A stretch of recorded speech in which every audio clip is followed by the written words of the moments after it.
언약을 믿고 기억하고 지키라는 제목으로 하나님 말씀을 증거하겠습니다. 세상 법정에 가서 재판을 하는 경우가 있습니다.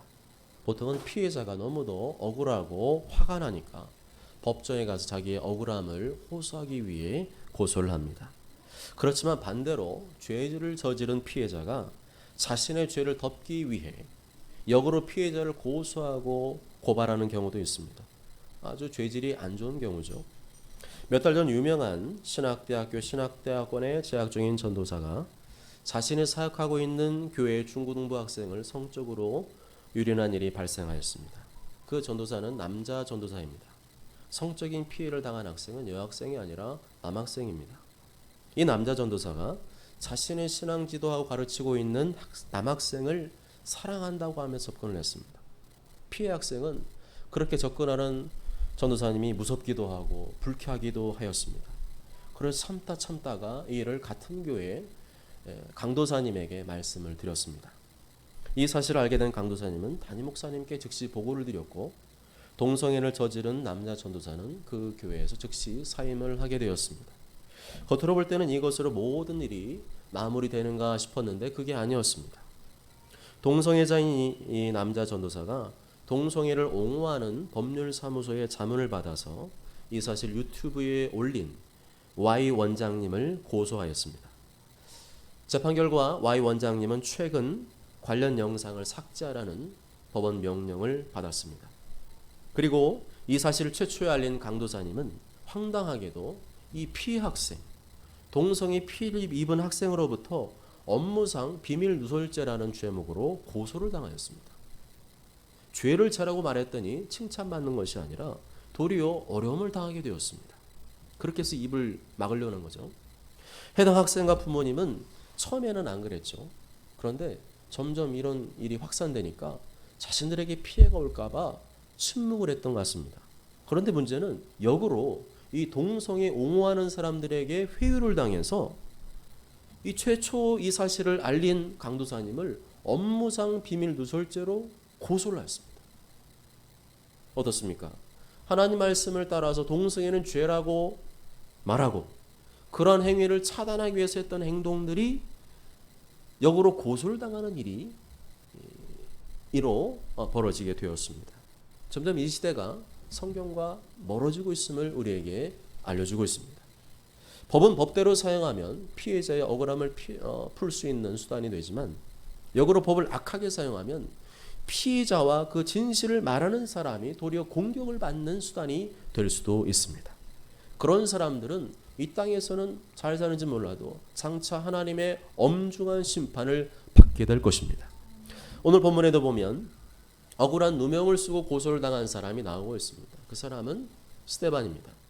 스데반 집사는 예수 그리스도의 복음을 거부하는 유대인들에 의해 고소를 당했습니다. 복음을 전한다고 고소를 당한 겁니다. 그들이 고소한 죄목은 원래 죄목은 덮어씌우는 거예요. 자기들 유리한 쪽 덮어씌웁니다. 율법 모독죄, 성전 모독죄였습니다. 스데반은 율법을 모독한 적도 없고 성전을 모독한 적도 없었습니다. 예수님도 그런 적이 없었어요. 근데 예수님도 똑같이 성전 모독죄, 율법 모독죄라는 죄목으로 뒤집어 씌웠었죠. 스데반은 재판정에 나와서 자신의 입장을 변호하게 되었습니다.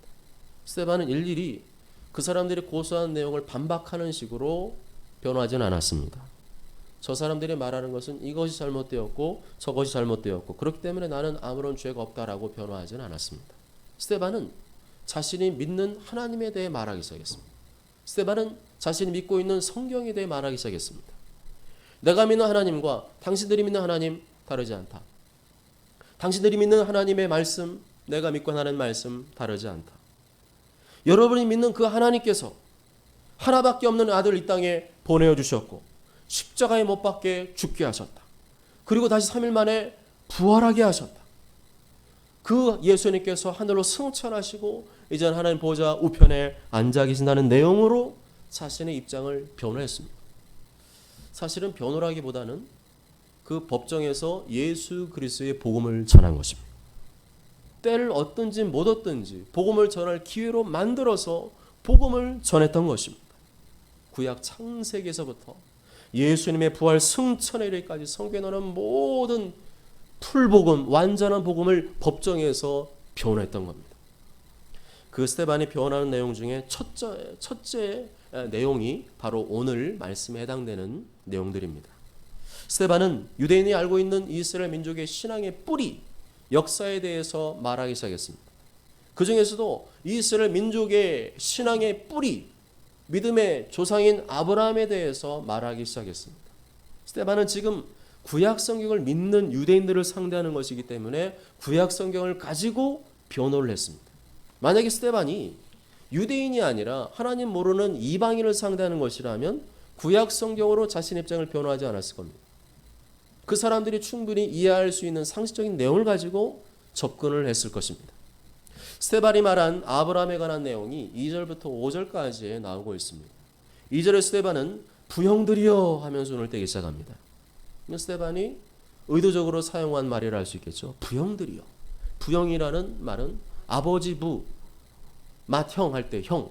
그래서 형님들, 아버지 같은 여러분들, 학부모도 말할 때 학부형이라고 하잖아요. 그 부형이 똑같은 부형입니다. 스데반이 부형들이여 라고 말하는 것은 유대인들은 나의 형제와 같고 부모와 같다는 겁니다. 유대인들의 신앙과 나의 신앙의 뿌리는 같다는 겁니다. 그리고 그 신앙의 뿌리인 아브라함에 대해 나는 말하고 싶다는 겁니다. 스데반은 아브라함의 무엇에 대해 말하고 싶었을까요? 스데반은 왜 아브라함을 제일 먼저 언급했을까요? 아브라함은 율법이 주어지기 이전에 존재한 사람입니다. 하나님 율법을 주시기 전에 먼저 존재한 사람. 결국 믿음으로써 하나님 앞에 의롭다함 받은 사람. 그 아브라함을 끌고 와서 믿음에 대해 말하기 시작합니다. 2절 하반절에 아브라함을 찾아오신 하나님은 영광의 하나님으로 소개하고 있습니다. 영광의 하나님이 그에게 보여. 이 영광이라는 말은 히브리어로 거룩, 위엄, 찬양이라는 뜻이 담겨져 있습니다.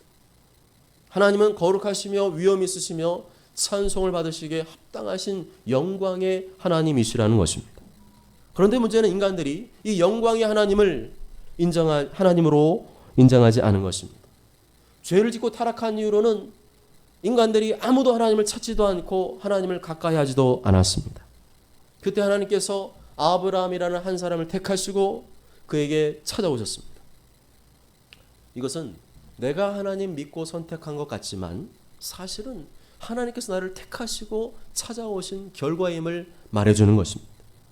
내가 하나님을 찾는 것 같지만 내 하나님 앞에 기도하고 예배하는 것 같지만 사실은 하나님께서 나에게 찾아오신 결과 내가 그렇게 할 수 있게 된 것임을 말씀해주고 있습니다.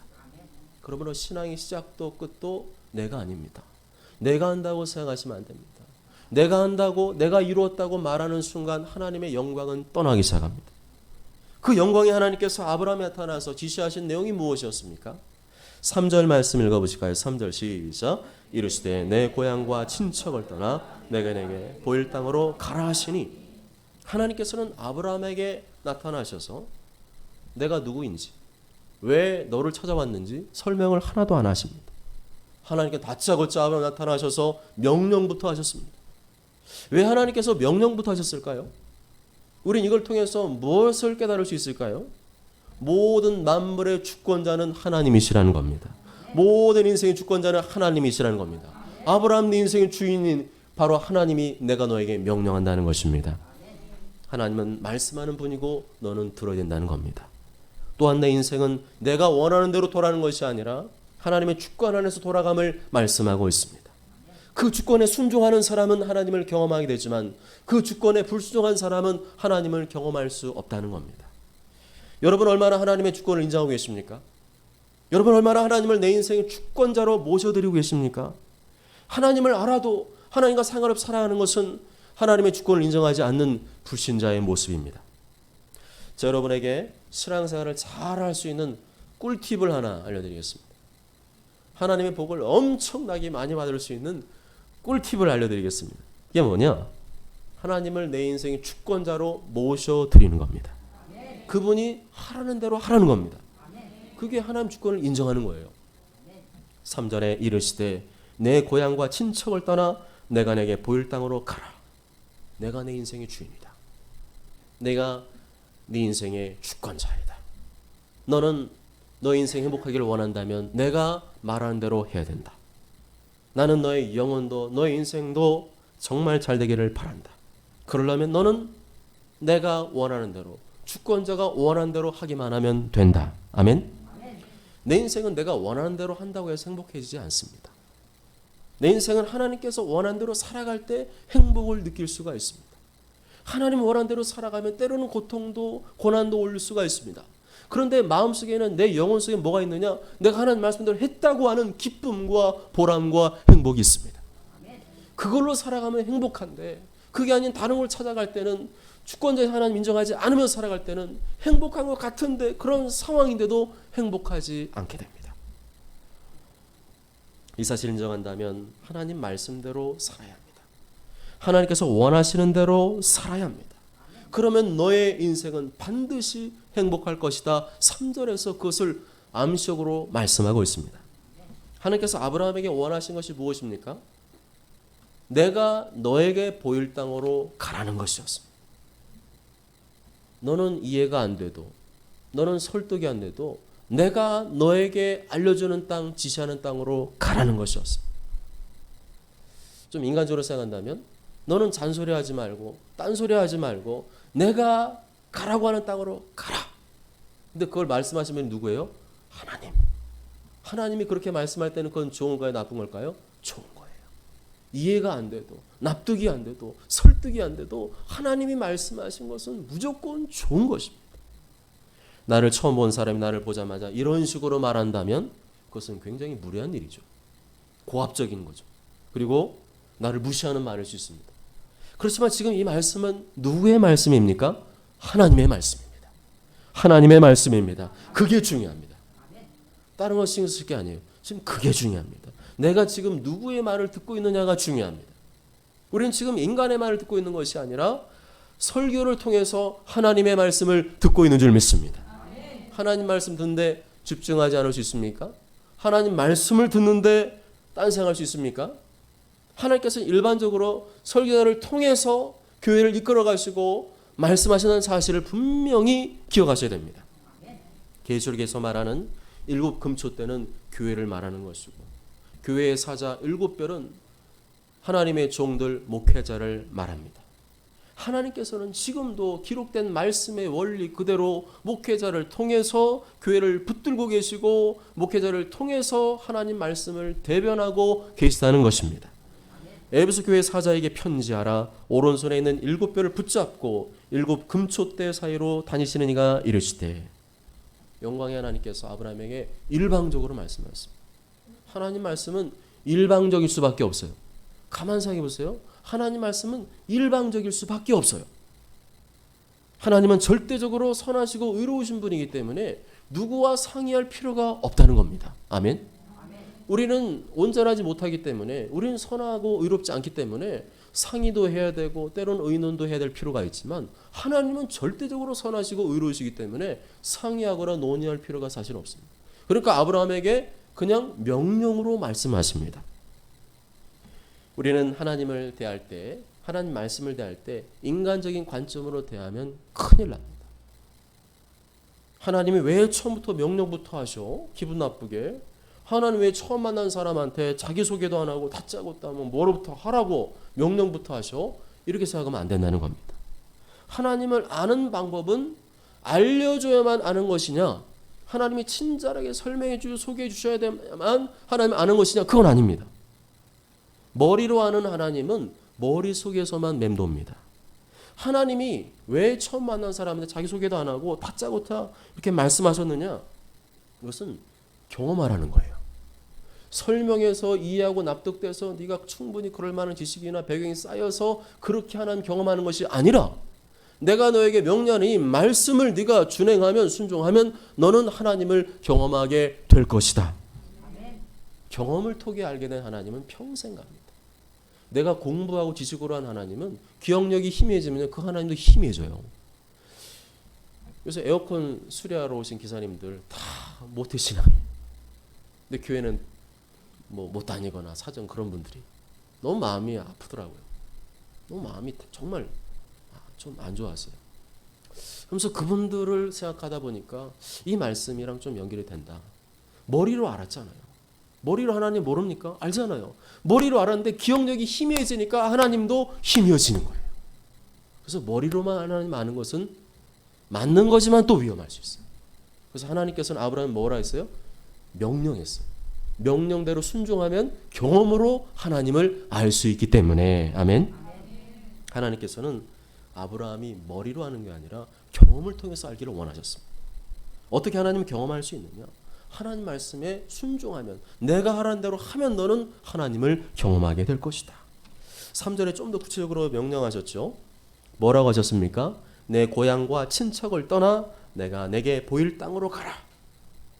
지시할 땅인데 구체적으로 고향과 친척을 떠나서 내가 내게 지시할 땅으로 가라. 여기서 말하는 고향이란 말은 히브리어로 땅, 지역, 영토를 말합니다. 뭐 내가 살던 그리운 곳, 그런 차원이 아니라 땅을 말해요. 땅. 다시 말하면 하나님께서 아브라함에게 뭘 요구하신 거예요? 땅을 버리고 가라는 거예요. 이게 쉬운 일일까요? 당시 사람들의 주업은 무엇이었습니까? 농사짓는 일이었습니다. 땅이 전부입니다. 땅을 갈고 경작해야만 먹을 음식과 채소를 얻을 수가 있었습니다. 그런데 땅을 버리라는 말은 먹고 살 수 있는 모든 대책을 끊어버리라는 거였어요. 또한 땅은 재산 가운데 가장 중요한 부분이었습니다. 땅을 버리라는 말은 내 소유와 재산을 다 포기하라는 말이었습니다. 이것은 내 소유와 재산에 집착하는 사람은 하나님 명령에 따를 수 없다는 것을 말해줍니다. 그래서 예수님께서는 제자들을 부르실 때 똑같았습니다. 아브라함 부르듯이 제자를 부르실 때마다 똑같았어요. 아버지도 버리고 재산도 버리고 나를 따르라. 거기에 반응하고 따라오는 사람을 택하셔서 예수님의 제자로 삼으셨습니다. 하나님을 섬기는데, 하나님 명령 말씀을 따르는데 가장 방해되는 게 뭐냐? 소유와 재산, 그리고 사람이라는 겁니다. 근데 그거를 버리면 굉장히 불안하고 나는 못 살 것 같은데, 사실은 하나님 말씀대로 따라가면 자유함이 있다는 겁니다. 소유와 재산이 많은 사람은 하나님을 섬기기가 어렵다. 예수님 말씀했습니다. 소유와 재산이 많을수록 거기에 마음 뺏기고 거기에 집착하기 때문에 하나님 말씀 명령에 따르기가 어려워지는 겁니다. 하나님께서 또한 친척을 떠나라고 하셨습니다. 하나님을 섬기는데 누가 방해되느냐? 가까운 사람, 친척들, 가족들이 방해가 된다는 겁니다. 사람이 걸림돌이 된다는 거죠. 이 말은 내가 의지할 만한 사람들, 나에게 도움이 될 만한 사람들을 끊으라는 것입니다. 사람들이 너무 사람을 의지하죠. 그런 사람들 제가 많이 봤어요. 성도님 중에 사람을 너무 의지해요. 목회자로서 하나님 말씀 이렇게 하라고 말하면은요, 그 말대로 하면 되는데 그렇게 안 하고 더 가서 사람들한테 물어봅니다. 왜 물어볼까요? 사람을 의지하는 거예요. 그 사람이 나한테 뭔가를 도와주기를 바라고 도움이 될 만한, 눈에 보이는 잡힐 만한 것들을 자꾸만 따라갑니다. 근데 하나님 말씀은 그런 게 전혀 없어요. 친척을 버려라. 사람을 끊어라. 네가 의지하는 그 사람들을 내려놔라. 사람들이 너무 사람을 의지하니까 하나님을 따르지 못합니다. 사람이 도움이 되기도 하지만 사람을 너무 의지하면 하나님 말씀 이렇게 되는데 하지 못하고 거기에 매이는 경우가 얼마나 많이 있습니까? 다시 말하면 하나님의 명령에 온전히 순종하기 위해서는 먼저 포기하고 버려야 된다는 겁니다. 믿음이 없는 사람들, 믿음이 작은 사람에게는 이 명령 굉장히 부당하죠. 내가 어떻게 모은 건데, 어떻게 얻은 건데 이것을 주님 버리라고 하실까? 그렇지만 믿음이 있는 사람은 이 말씀을 들으면요 굉장한 부담이 옵니다. 믿음이 없는 사람은 그 나랑 상관없어. 근데 믿음이 있는 사람은, 이 말씀이 들리는 사람은요 굉장히 고민을 하게 돼 있습니다. 예수님께서는 예수님 따르는 제자가 되기 위해서는 자기를 부인하라 그랬어요. 나를 그냥 없는 투명인간 취급하라 그랬습니다. 근데 자기를 부인하라는 말은 오늘 말씀과 동일합니다. 자기를 버리라는 겁니다. 내가 집착하고 있는 것들, 나의 우상일 수 있잖아요. 나의 소유, 재산, 가족, 사람, 이런 것도 버릴 수 있어야 참된 제자가 될 수 있음을 말해주고 있습니다. 왜 신앙이 자라지 못할까요? 왜 순종이 잘 안 될까요? 아직 내 안에 버리지 못한 게 너무 많기 때문입니다. 내 믿음 생활에 아킬레스건을 딱 잡는 그 아킬레스건이 뭐냐? 누구도 아닙니다. 그 누구도 아니고 어떤 환경도 아니에요. 사실은 내 안에 있습니다. 내가 버리지 못하는 것들이 너무 많은데 그거를 버리고 부인할 때 참된 예수님의 제자의 길을 따를 수 있다는 겁니다. 이렇게 하나님은 아브라함을 처음 만나자마자 다짜고짜 설명하고 이해시키고 납득시키는 것이 아니라 명령부터 하십니다. 그런데 그 명령은 대단히 어려운 명령이에요. 아브라함 뭐 믿음이 있습니까? 하나님 처음 만났잖아요. 근데 하나님 처음 나타나서 명령부터 딱 합니다. 그런데 더 놀라운 것은 그 어려운 명령, 정말 보통 사람들, 믿음이 좋다는 사람도 할 수 없는 그 명령에 어떻게 반응합니까? 4절 읽으실까요? 4절 시작. 아브라함이 갈대아 사람의 땅을 떠나 하란에 거하다가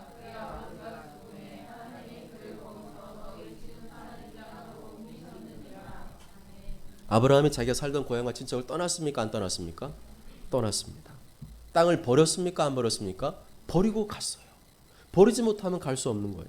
이 말씀은 단지 아브라함이 물리적으로 다른 곳으로 옮겨갔다 그것만 말하는 것이 아니라 자기가 의지했던 모든 것을 버렸다는 것을 말합니다. 그래서 하나님이 아브라함을 믿음의 사람 인정하신 거예요. 아멘. 그래서 믿음의 사람이라는 건요, 하나님 믿어요 그런 정도가 아니라니까요. 정말 어려운 거지만 하나님이 원하신다면 그거를 점점 버리고 내려놓고 결국에는 하나님 붙잡고 따라갈 수 있는 그 사람이 믿음의 사람이라는 겁니다. 이전까지는 내가 주인인 줄 알고 악착같이 붙들고 의지했던 것을 하나님 말씀을 듣는 순간 단 한마디 명령에 그대로 순종했다는 것입니다. 그러나 아브라함이 그 다음 단계 순종을 해야 되는데 하지 못했어요. 하나님이 지시한 땅으로 스트레이트로 쫙 가야 되는데 중간에 어디에 머무릅니까? 하란에 머무릅니다. 왜 더 가지 못했을까요? 더 가야 되는데, 온전한 순종 가야 되는데 못 갔어요. 그렇게 못한 이유는 아버지 때문이었어요. 아버지를 포기할 수가 없었습니다. 아버지 연세가 많으셨거든요. 내가 아버지 버리면 아버지 누가 복양하나, 그 마음에 아버지 때문에 하란에 머물러서 더 이상 진척되지 못했습니다. 근데 하나님이 그거를 이해해 주셨어요. 왜냐하면 하나님께서는 부모님을 공경하는 모습을 기뻐하시거든요. 그게 뭐 다른 이유가 아니라 욕심나서 그런 게 아니라 우리 부모님 이대로 놔두면 누가 책임집니까? 그런 마음을, 착한 마음, 선한 마음을 하나님이 이해는 해주셨다. 그러나 어떻게 해야 돼요? 지시한 땅으로 가야 돼요. 근데 언제 갔느냐? 아브라함의 아버지가 돌아가신 다음에. 하나님 입장에서 볼 때는 아브라함을 써야 되는데 자꾸만 거기 걸림돌이 걸리는 거예요. 그거를 패스해야 가는데 거기 딱 걸려서 못 갔는데 결국에는 아버지가 돌아가신 다음에 하나님께 지시한 땅으로 가게 됩니다. 하나님 뜻을 이루는데 뭐가 문제가 될 수 있다는 거예요? 사랑하는 사람들이, 사랑하는 가족이 문제가 될 수 있다는 겁니다. 우리는 소유와 재산을 더 쌓으려고 하고 더 많은 인맥과 사람을 만들려고 하는데 그게 영적으로는 도리어 더 큰 방해가 될 수 있다는 겁니다. 이거 자발적으로 포기가 되면 가장 좋죠. 말씀 듣고 내가 그대로 순종하고 포기하고 나가면 가장 좋은 거지만 그게 안 될 때에는 하나님께서 고난과 어려움을 통해서 강제적으로 내려놓게 하실 때도 있습니다. 그리고 나중에는 다 내려놓게 하시는 거죠. 상황적으로, 환경적으로 모든 일 돌아가는 게 다 내려놓게 하시는 거예요. 망연자실하게 됩니다. 근데 나중에는요, 어떤 일이 벌어지냐? 그것이 없어도 살 수 있음을 깨닫게 하십니다.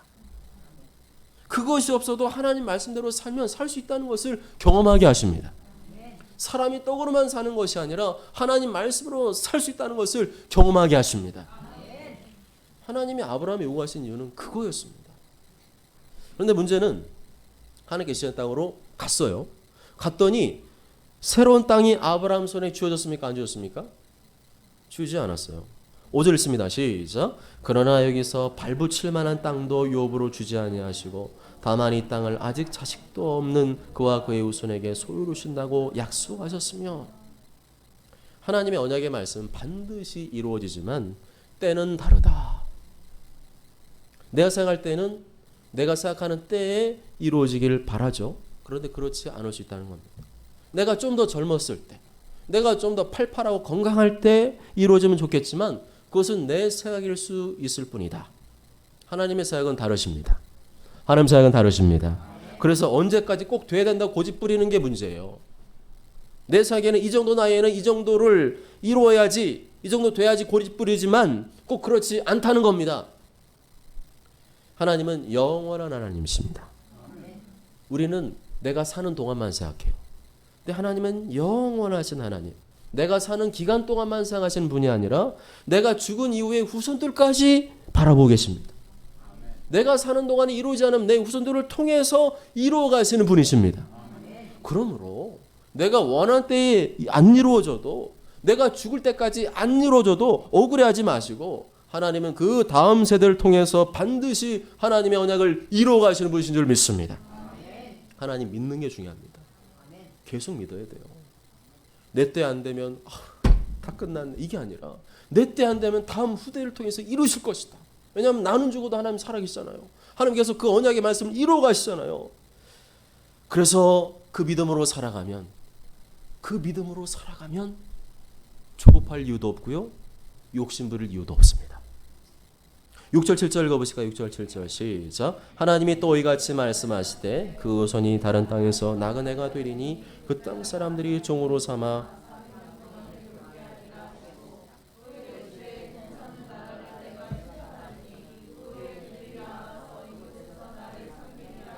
아멘. 아브라함 말씀하신 언약이 몇 년 후에 이루어졌다고요? 몇 년요? 400년. 아브라함이 생각했을까요? 못했을까요? 못했죠. 한 40년 정도? 그 정도는 자기가 살아있으니까 좀 받아들일 만한, 400년 후에 이루어질 줄은 참 아브라함이 상상을 못했을 겁니다. 그런데 400년이 지나서야 이루어졌습니다. 아브라함과 맺었던 그 언약, 하나님 분명히 아브라함 맺었거든요. 근데 그 언약이 당대에 이루어질 언약이 아니라 400년 후에 이루어질 언약이었다는 겁니다. 그러니까 뭐 하라는 거예요? 조급해하지 말라는 것, 안달하지 말라는 겁니다. 꼭 내 때 이루어진다? 그건 내 생각이죠. 그게 조급증이에요. 조급증은 불신앙입니다. 조급하니까 자꾸만 인위적으로 그거를 이루려고 내가 용쓰고 이리저리 끼워 맞추다가 또 다른 어려움과 문제를 만나게 됩니다. 그냥 단순하게 사십시오. 내가 할 수 있는 것은 내가 하면 되는 거고, 아멘. 내가 할 수 없는 것은 하나님께 맡기시기 바랍니다. 꼭 내가 원하는 때 됐으면 좋겠지만 안 되는 것은 그냥 놔두시기 바랍니다. 그걸 억지로 만들려고 그러다가 사고 터지는 거예요. 그래도 하나님 말씀은 이루어진다. 지금 안 되면 나중에 이루어진다. 내 때 안 되면 내 후대에 이루어진다. 그런 여유로운 믿음, 변함없는 믿음의 자세로 살아가는 것이 하나님을 기쁘시게 하는 줄 믿습니다.